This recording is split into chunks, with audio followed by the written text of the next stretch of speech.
It's been very good so far, I have to say. Obviously, now we're just getting over the jet lag. It's time now for having a little bit of an afternoon off for the boys as well, so they can see more. We've just been training, to be honest, and I'm not a big cricket fan, but some of my staff and players are big cricket fans, and it's great to be able to train on this fantastic stadium. I've been told all about the Ian Botham 78, 6 for 78, and so they're proud Englishmen that are talking about this stadium, and I've heard a lot about it. Do you have any plans to see any of the sites here, maybe Rottnest Island? And do you know what a quokka is? Have you ever heard of a quokka?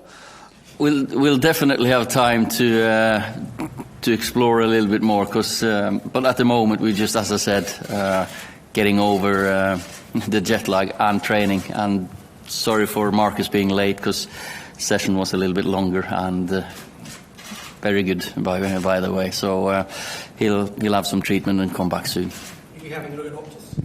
Say again? Will you be going to have a look at Optus? I will before the game, yes. Our ground staff is there today, and it's just outside my hotel window, so I see the lights every night. It looks a fantastic stadium. Ollie, welcome back as manager of Manchester United. I mean, there's a whole list of questions. You're expecting all of them, I know.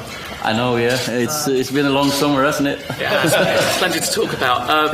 Mino Raiola had plenty to talk about last week about Paul Pogba. Said that conversations have been had between him and the club. He said, Paul Pogba himself said it might be time for a new challenge. What's the fact of the matter from where you're sitting in terms of Paul Pogba? Well, there's been loads of talks and speculations, of course, about all our players, or many of our players, both ins and outs. And for me, it's business as usual. When you're at Man United, you expect all these things to pop up in the summer. And of course, I've been in touch with Paul, spoken to Rom, spoken to Rashi, Jesse. I've spoken to all the players more or less over the summer. As you do, you keep in touch with them. And as far as I'm aware, and up till now, we don't have any bids for any of our players. So there's no reason to say other than Paul or most of our players got long contracts. We are Man United, we don't have to sell players. So but what I have to say though is about some of the players, that Paul, for example, it looks like it's going to be it's a media, I don't want to call it but it's an agenda against Paul. He's a top bloke. He's a great professional. He's never been any problems. He's got a heart of gold. And Jesse and Paul yesterday walking around, and it's been portrayed as it's a fight between the two boys. And I know that's you're here to sell papers and sell stories, but that's nothing, no problems between the boys at all. So, and they're all professional. Pre-season been very, very good so far. Obviously, there's genuinely not an agenda against Paul Pogba, but when his agent comes out and says that he wants out, and when Paul says, I'm looking for a new challenge, we have to report it, and we feel it's disrespectful to the club for them to say that.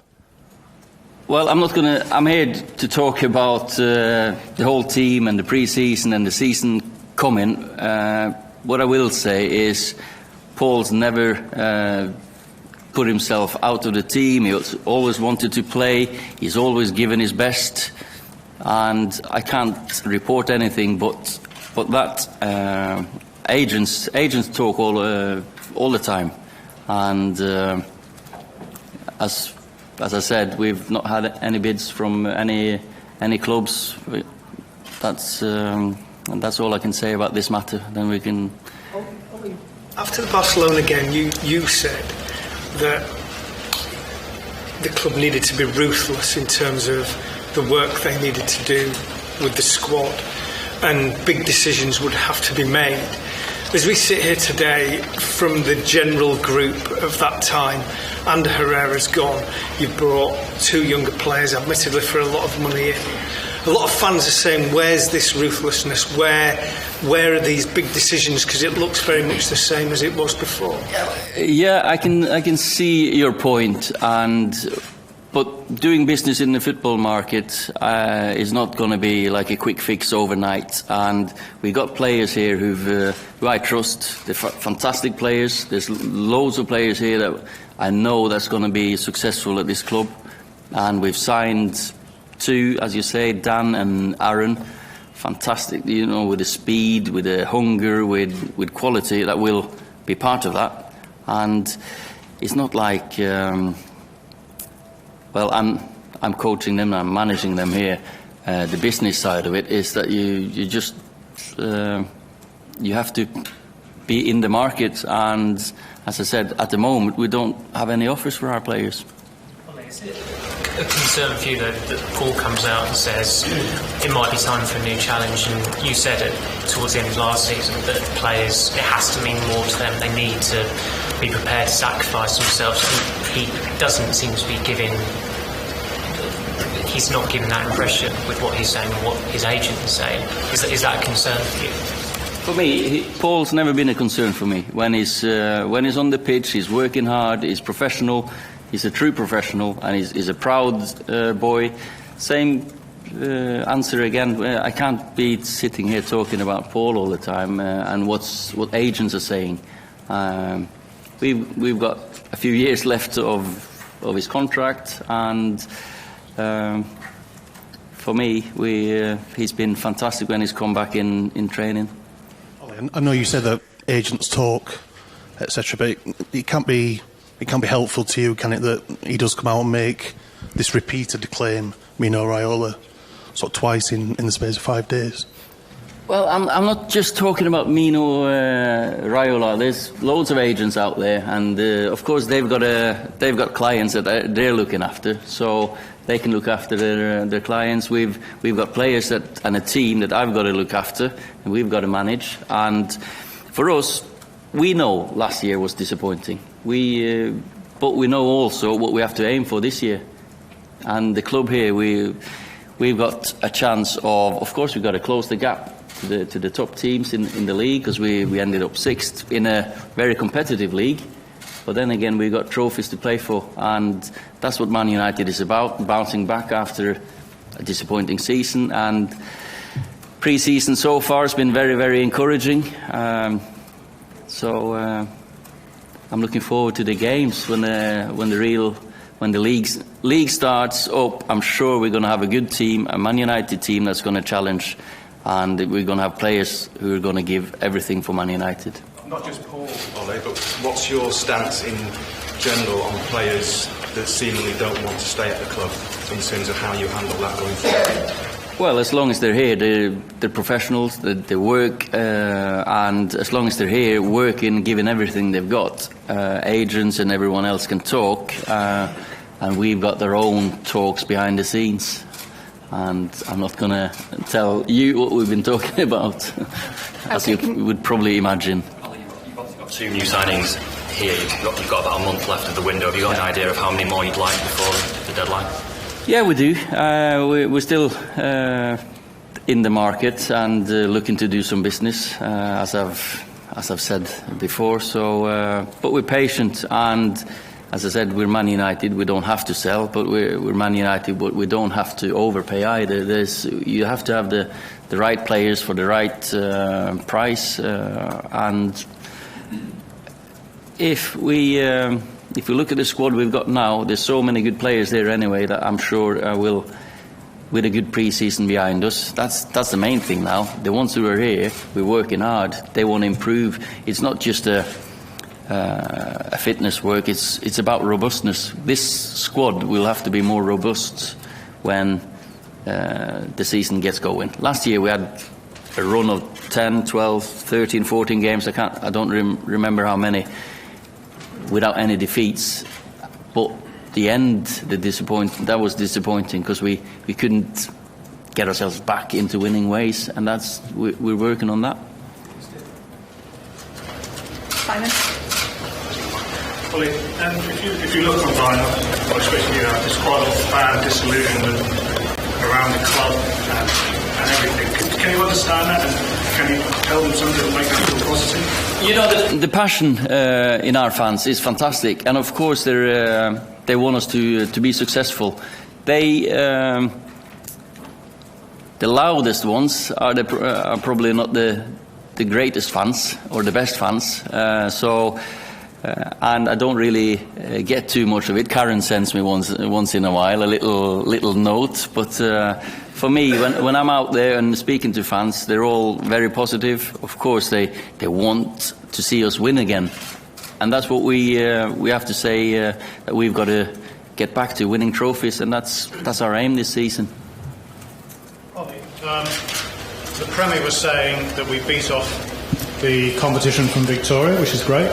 The state definitely gets something out of your visit. Commercially, you meet your fan base over here. But in terms of preparation for a new season, surely it can't be the best thing coming to the other side of the world.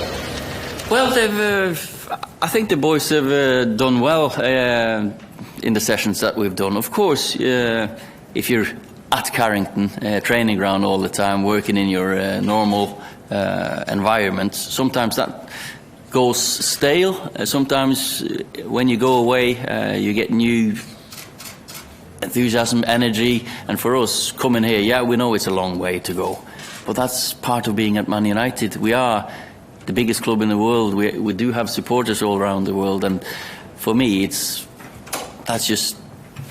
I'm used to it. I played here for 11 years. I'm used to that pre-season. It's going to be hard. It's going to be, as I said, about robustness. Yeah, when we come back, we might have a little bit of a jet lag, but you have to get over it. That's how it is at the top.